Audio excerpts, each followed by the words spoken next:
போய் படிச்சதனாலே விவசாயம் பார்த்திட தயங்காதே.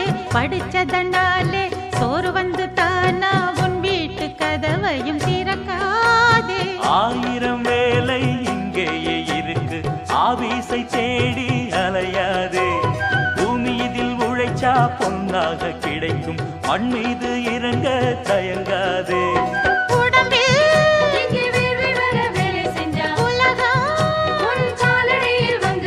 காலமெல்லாம் ராவு பகல் பாடுபட்டு வேலை செய்வோம். பூமியே எங்க சாமி அம்மா, செய்யும் வேலையே எங்க பூஜை அம்மா. இந்த பூமியே எங்க சாமி அம்மா, செய்யும் வேலையே எங்க பூஜை அம்மா. எங்க வாழும் எங்க நலம்